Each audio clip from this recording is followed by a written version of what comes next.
I'm here with Janet and Steve Brewer, and they're going to explain how the Butte fire was for them. So, Janet, how was this experience? Okay, you remember the beforehand better than I do. You know, before we left the house, because my whole thing emotionally started when I drove away. Go ahead. The date. Well, on the 9th of December, on the 9th of September, 9/9/15, we watched the news and heard that a fire had started down on Electra Road by the river, and which isn't all that uncommon, but so we didn't give it a whole lot of thought, except we knew that we're in the middle of a drought and that anything could be serious.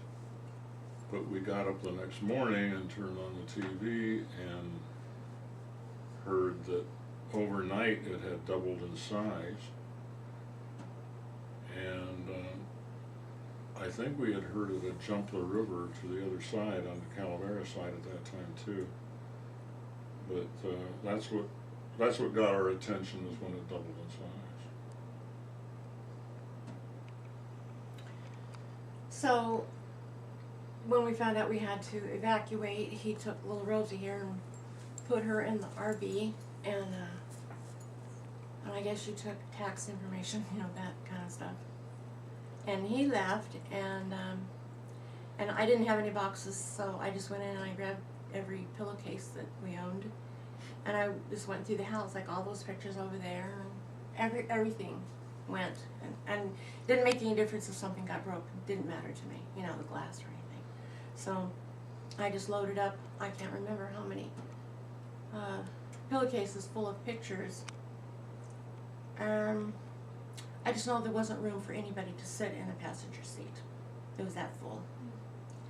And when I left, I pulled out and took one last look at the house, figuring, well, I felt okay because I got pictures which you can't replace. And when I left, it was quiet. I think I was the only car still here, because I didn't see any cars at all. I pulled out onto Taboo off of Gold Strike, and everything was quiet. It was real quiet. And then we get to Highway 88, and there's a cop directing us to go up 88 instead of down, because we had heard on the news that the Rancheria was helping people out and giving them a place to stay. And so anyway, I went out and turned right. I didn't know where he was, really. He was, well, like I said, a half hour ahead. Because he left with Rosie. Mm-hmm. And so I went up only for so many feet, and then I had a nice lady who helped me. She let me in, you know, so I was on my way to the Rancheria. I get to the Rancheria, and we both were very surprised. We thought it would be full. I don't know why it wasn't. Maybe, I don't know. I don't know, really understand why, but we got there and we were able to get a spot, and the smoke was really bad, real bad. Yeah. And we could look towards the mountains, and we have a pretty good idea of the mountain that our house sits on. So we were looking over and watching the smoke and stuff.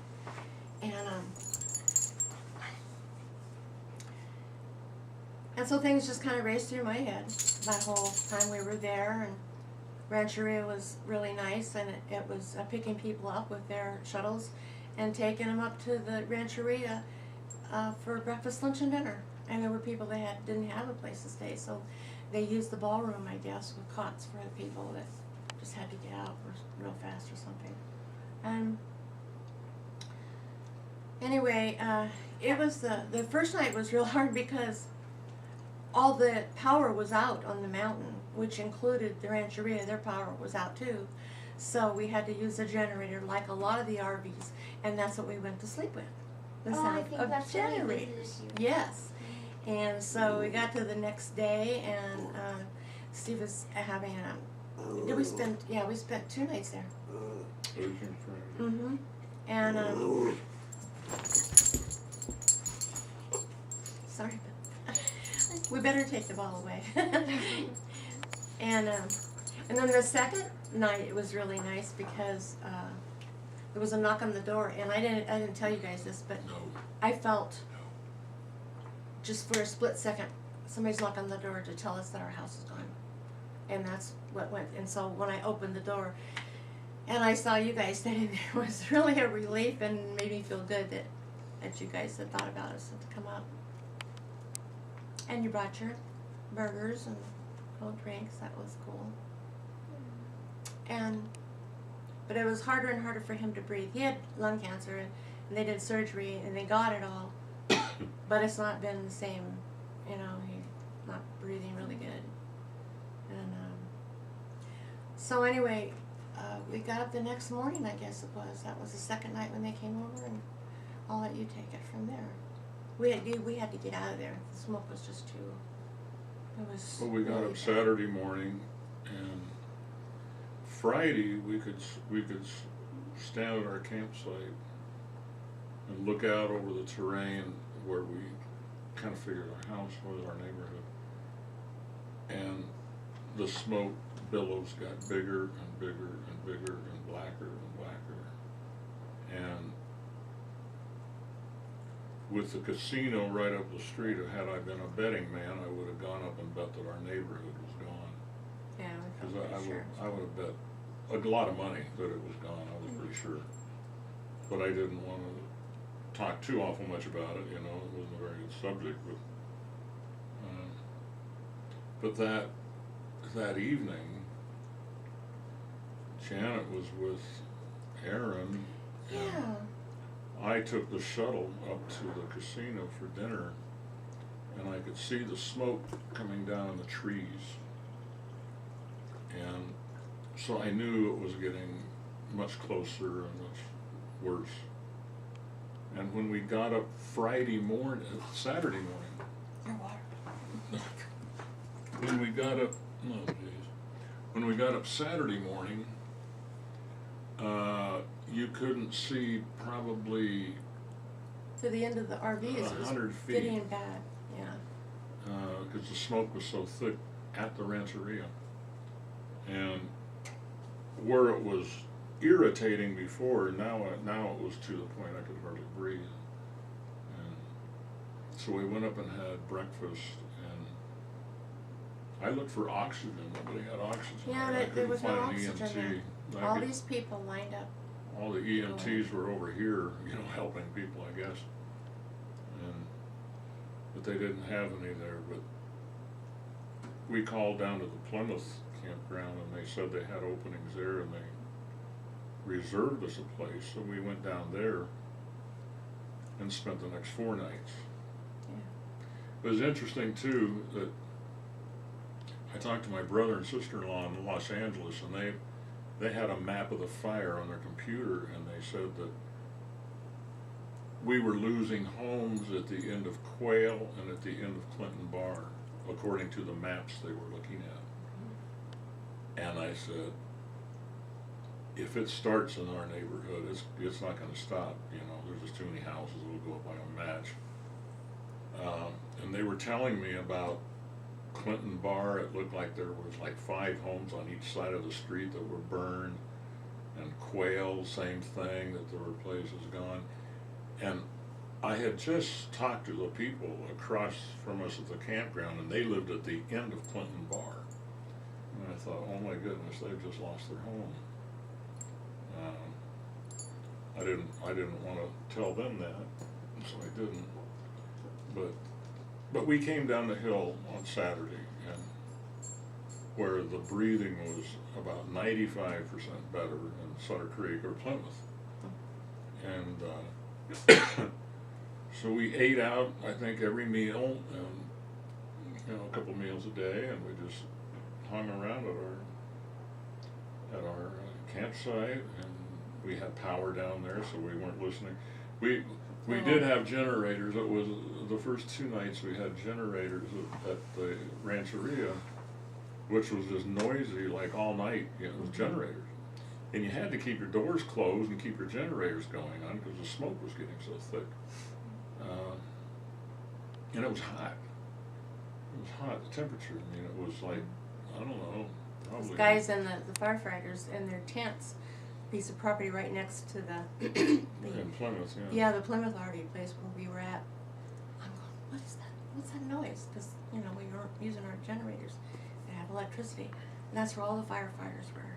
And there were tents and there were 18-wheelers that had these refrigeration things where the guys could go in and breathe oxygen if they needed and to cool their body down and everything. And so it was a little city over there, but we could hear the hum from that. So every night we were gone was very noisy, and it is very still here.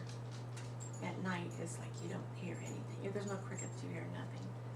So that was different for us to have noise. But and then Aaron and his dad came over, and that was nice because it just kind of broke things up a little bit of normalcy, you know, family. But it's quite an ordeal, you know, to think of your whole life. You have all these pictures and you have these things, you know, that you acquired over the years of a marriage. And because it was in my mind, but we weren't telling each other. He was feeling sure, and I was, it was flashing in my head, the picture of this is all blackened. And that's what I was seeing, but then I was going, no, God won't let that happen. So I was thinking that, and that kept me going. That kept me going, because we've come pretty far, so I didn't think anything like this would happen, but the possibility was pretty big. So I was thinking, where do I want to live? yeah, we wouldn't Because rebuild. I would have bet this house was gone. Mhm. So my thought was, I wonder where we're gonna live next. You know, we talked a little bit about it, and we both knew it was Amador County, we live in Amador County, and we wanted to stay here. And we wanted to be in the mountains, so, but we were talking about where do we wanna go, where do we wanna, you know, we're really getting of the age where we didn't wanna go through the whole process of building a house and, you know, the stuff that you gotta do and all the time it takes and stuff, so. You know, we would have found something somewhere, but. We've been okay. The RV is always has canned goods, and I've had the same clothes in there for a couple years. Oh, so you were prepared. Oh yeah, Yeah. yes, yeah, always. And I was a Girl Scout, so that's all I have had in my. I'll just always be prepared, you know, for things in life, and so it was easy. It was easy for us because we had our own bed, you know, and our little box that we stayed in, and then when we heard the news what was happening to those people over there, it was just very Yeah, sad. it really brought things home when they started saying there were hundreds of homes burning up, you know, right down the south of us. And we knew that Walmart and Kmart parking lots were Yes. full of RVs. Mhm. And I'm sure that a lot of those RVs were people that were losing their homes, you know. And there's people in our campground, the people that came into us, next to us Very in last. Plymouth. Yeah. At the very end, Yeah. I asked them, they asked, are you here as a, what did they call it, evacuees? We were evacuees. We were evacuees, and we said, yeah, we 6 days, and we were just getting ready to go home. And I said, how about you? And they said, no, they were from the Bay Area, and this gal had a sister and a cousin over in Mountain Ranch that both their houses burned to the ground. So they were getting ready to go up and help them. So, you know, a lot of sadness, a lot of sadness. And the animals that couldn't make it out because they were in a corral or something. And there were people from all around taking their own trucks and pulling their horse trailers and putting animals in them to bring them over to the lot and ranch. And people donating hay for all the, you know. But there was like, there were hundreds of animals and stacks of cages, you know, for like dogs and cats, stuff like that. There were goats and donkeys and chickens, dogs, cats. In fact, there's still some chickens left up there that didn't get called. We saw them. We went back and just to see, how they were progressing. And the one thing about living in a small community and being born and raised in Southern California, we would not have had this type of response living there, because here is kind of like everybody is somehow related or a friend or something. And people were very, very supportive, and what the gal at the Lot and Ranch did was absolutely amazing. But she had tons of people coming to ask if they could help feed all the different animals and stuff. And then people were bringing pipe corrals to section off the different horses, so she got everything that she asked for. But what they were needing is money for gas for all the people that are going and doing this back and forth thing, and from Calaveras to Amador. And so it was pretty organized. Yeah, considering the devastation that was going on, and we just feel very, very blessed. We have our home. We don't have to drive through any burn, and that was a concern of mine. Is what if the house is left and the neighborhood's burnt? Something like that. It'd be horrible to have to drive through that every day. And be reminded. Yeah.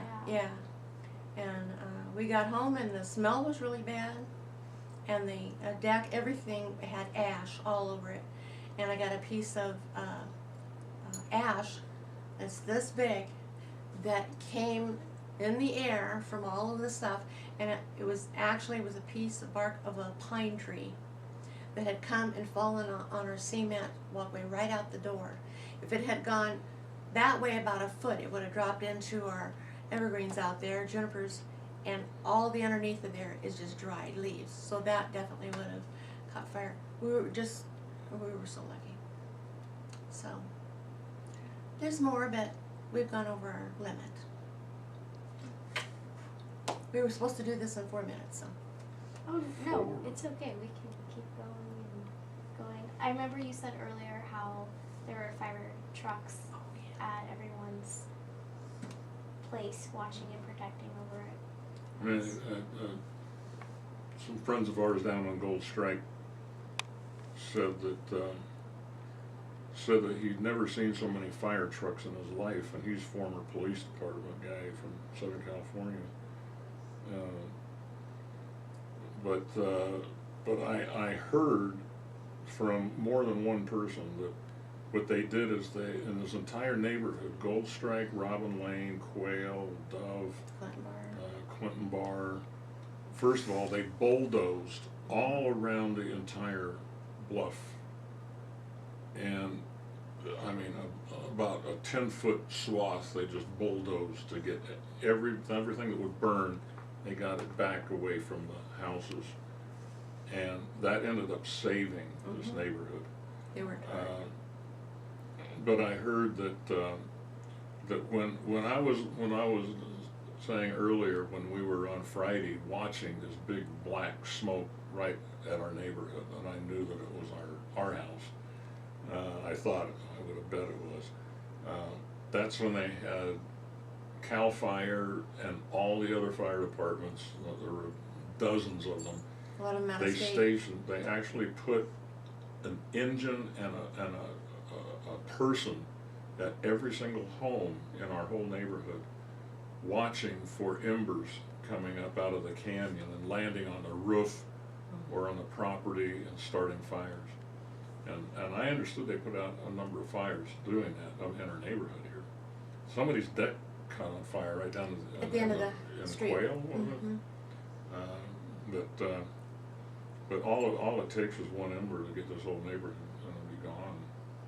So they were that particular, they were that micromanaging this thing to make sure that nobody's house caught on fire, because they knew too that one house probably mean all the houses, because once it started they couldn't have stopped it.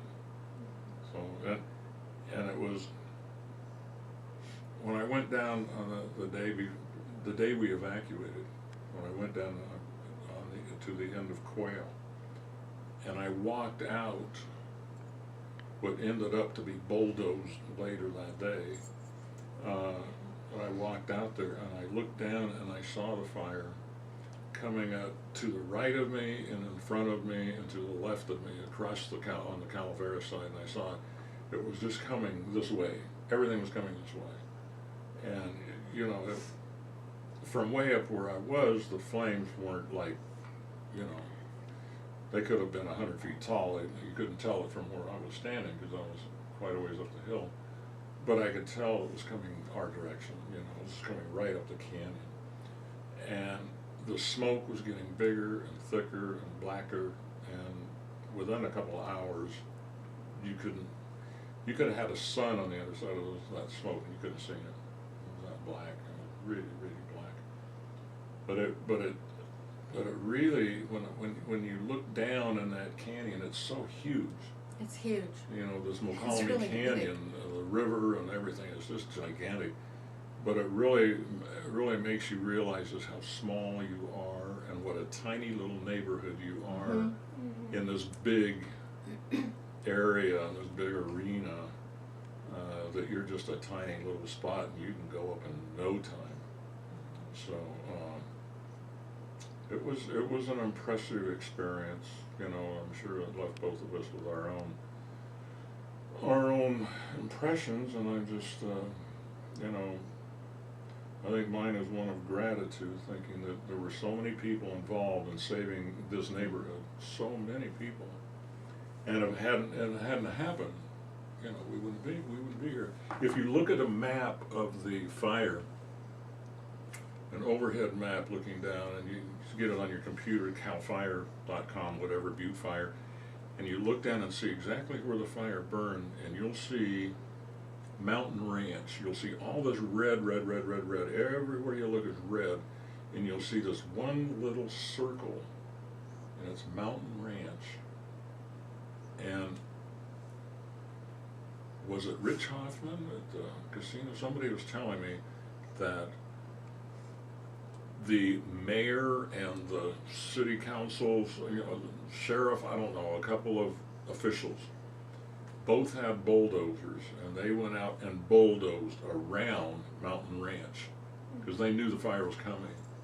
And those guys went out, and two guys literally went out and bulldozed a huge circle around Mountain Ranch, and that's the only reason anything's left there today, because those guys went out and did it themselves. The fire department couldn't even get there in time. So a lot of hero stories on this, you know.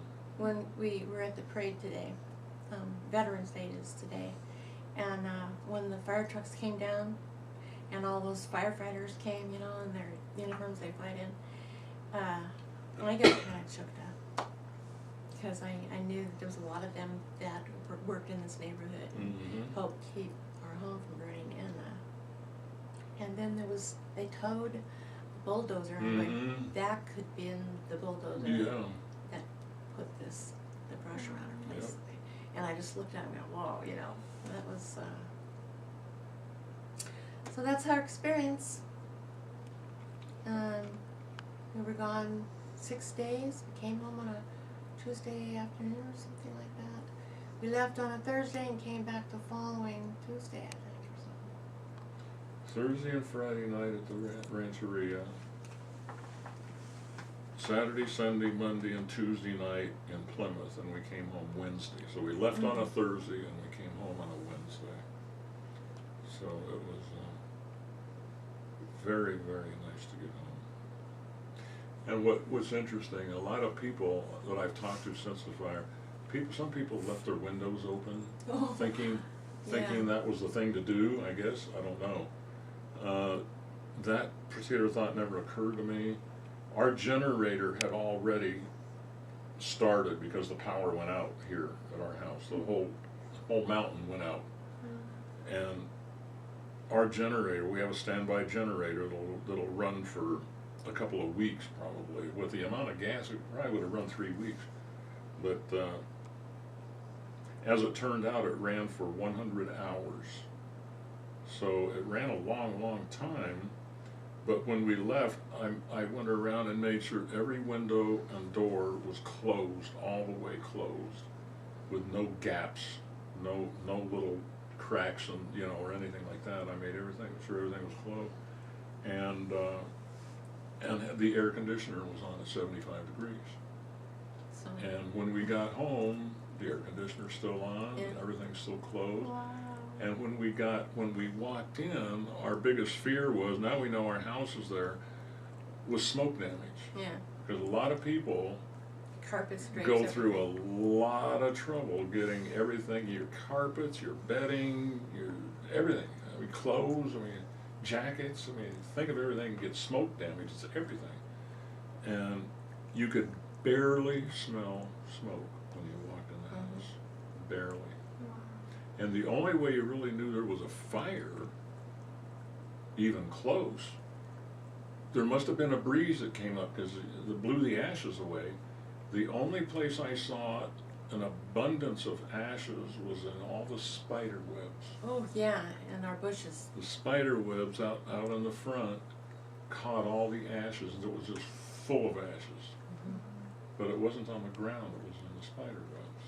So we had some good wind up here. So, yeah, it was good. As it turned out, I mean, the smoke, the little bit of smell we had in the house was gone in a day or two.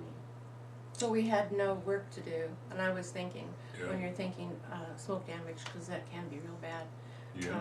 I was thinking, oh geez, now hours and hours, you know, energy and everything, cleaning up from that, and we didn't have any of that. So My brother and John and Ellen said, if you know, when you get home, if you got the smoke damage, call us, we'll come up and help you. And they were getting ready to come up and help us, because, you know, I mean, the fire was only a block and a half away, so Yeah. chances were we would have smoke damage. We didn't.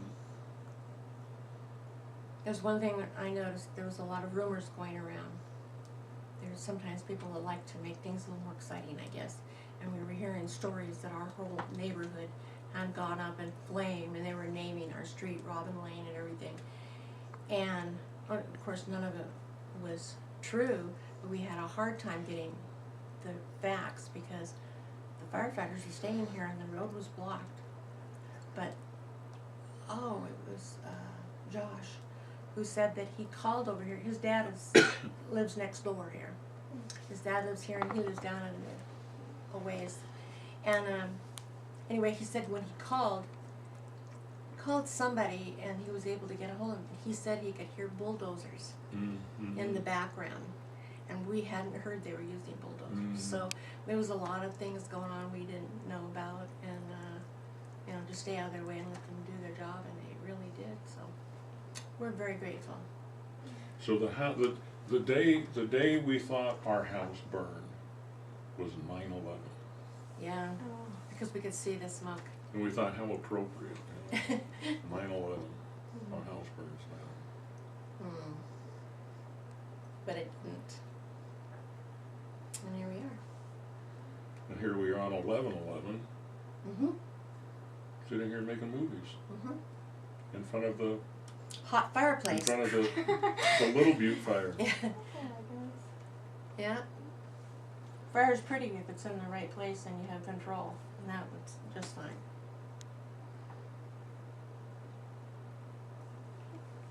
Oh. Did we?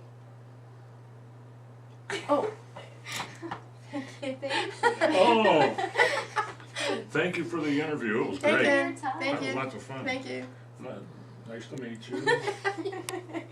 You want to spend the night? Yeah. Yeah. So. And thank you, Aaron, for your patience and setting the chairs, everything up like you did. Yeah! Yeah. Yeah. Yeah. Yeah. You're gonna be just I'm fine. hot. With whatever you decide to do, set your mind to, you're gonna be good. And I love you. Okay.